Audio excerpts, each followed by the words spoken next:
आप सभी लोग जो सहज समझ और अभिव्यक्ति की तलाश में हैं, कृपया आएं। आज हम आत्म खोज की एक यात्रा शुरू करेंगे जो हमें अपने अंतर्ज्ञान की असीमित क्षमता का दोहन करने और गहन व्यक्तिगत परिवर्तन से गुजरने की अनुमति देगी। अपने भीतर सोई हुई सहज प्रतिभा को मुक्त करने के लिए तैयार हो जाइए, क्योंकि हम सीखते हैं कि अपनी आंतरिक आवाज को कैसे स्वीकार किया जाए और अपने महानतम विचारों को वास्तविकता में कैसे लाया जाए। क्या आप जाने के लिए तैयार हैं? आइए इसमें डुबकी लगाएं। वहां एथन नाम का एक युवक रहता था जो कलाकार था। वह एक व्यस्त महानगर के बीच में रहता था जहां लगातार शोर और ध्यान भटकता रहता था। एथन के पास एक सहज ज्ञान युक्त प्रतिभा थी, जो एक ऐसा कौशल है जिसने उसे दुनिया को एक विशेष और असामान्य तरीके से देखने की अनुमति दी। यह उपहार एथन के मानस में बहुत गहराई तक दबा हुआ था।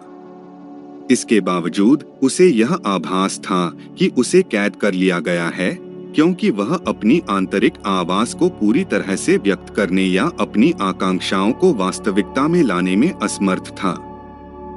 एथन ने खुद को शहर की भूल भुलैया जैसी सड़कों में खोया हुआ पाया, लेकिन एक दिन उसकी नजर एक प्राचीन किताबों की दुकान पर पड़ी जिसने बेहतर दिन देखे थे।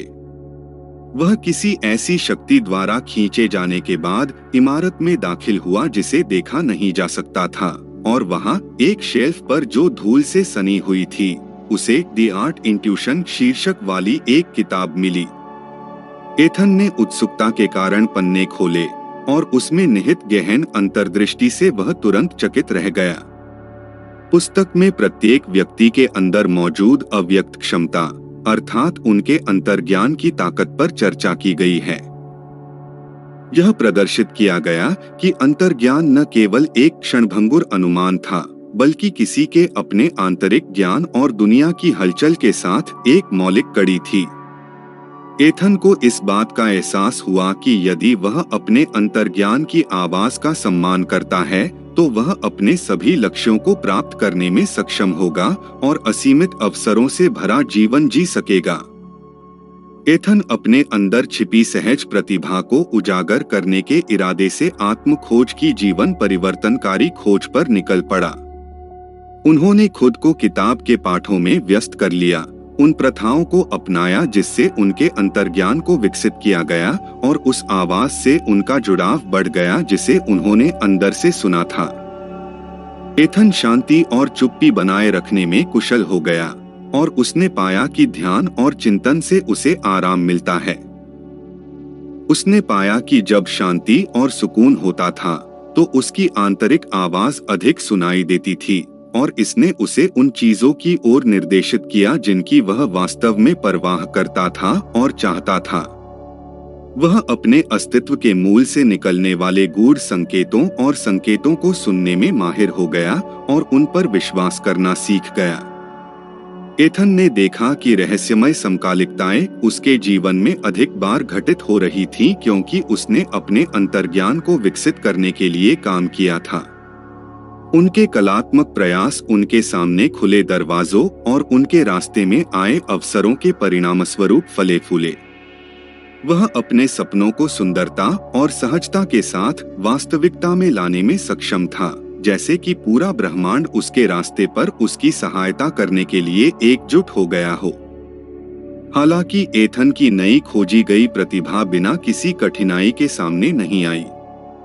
उनका मार्ग समय समय पर अनिश्चितताओं और चिंताओं से अस्पष्ट रहता था, जिससे उनके पास मौजूद सहज आवाज को दबाने का खतरा पैदा हो गया था।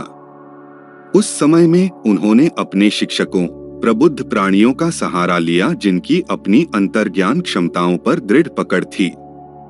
उन्होंने एथन को अपने सामने आने वाली घटनाओं पर विश्वास रखने और अज्ञात का खुले दिल से स्वागत करने के लिए प्रोत्साहित किया। एथन अपने दृढ़ संकल्प और अपनी सहज प्रतिभा में चिरस्थायी विश्वास के परिणामस्वरूप एक ऐसे ब्रह्मांड को खोजने में सक्षम था जो उसकी सबसे बड़ी कल्पनाओं से परे था। उनकी कलाकृति ने असंख्य लोगों के दिलों को छू लिया उन्हें अपनी अंतरात्मा की आवाज सुनने और अपनी अंतरतम इच्छाओं को वास्तविकता में लाने के लिए प्रेरित किया। एथन की असाधारण खोज के बारे में खबर तेजी से दुनिया भर में फैल गई। जीवन के सभी क्षेत्रों के लोगों ने उनसे सलाह मांगी, यह जानने के लिए उत्सुक थे कि उनके अंदर मौजूद सहज प्रतिभा तक कैसे पहुंचा जाए। वे ऐसे लोगों का एक समुदाय बनाने के लिए एक साथ आए जो अंतर्ज्ञान की शक्ति और इससे मिलने वाले असीमित अवसरों में विश्वास करते थे। इस विचार ने उन्हें सपने देखने वालों के समाज के रूप में एक साथ बांध दिया। इस वजह से एथन की कहानी प्रोत्साहन और प्रेरणा का स्रोत बन गई है। यह किसी की आंतरिक आवाज को सुनने और उस पर कार्य करने की परिवर्तनकारी शक्ति का प्रदर्शन है। यह भाग्य के संकेतों के माध्यम से था कि उन्हें इस बात का एहसास हुआ कि प्रत्येक व्यक्ति में अपने लक्ष्यों को साकार करने और एक ऐसा जीवन जीने की प्राकृतिक क्षमता होती है जो अर्थ और पूर्ति से समृद्ध हो।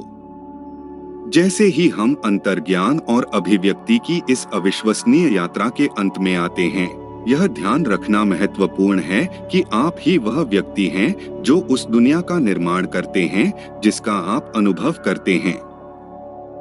अपने अंतर्ज्ञान की बुद्धि और अपनी आंतरिक आवाज की ताकत पर अपना विश्वास रखें और आप यह देखकर आश्चर्यचकित रह जाएंगे कि आपके लक्ष्यों को वास्तविकता बनाने के लिए दुनिया कैसे एक साथ आती है।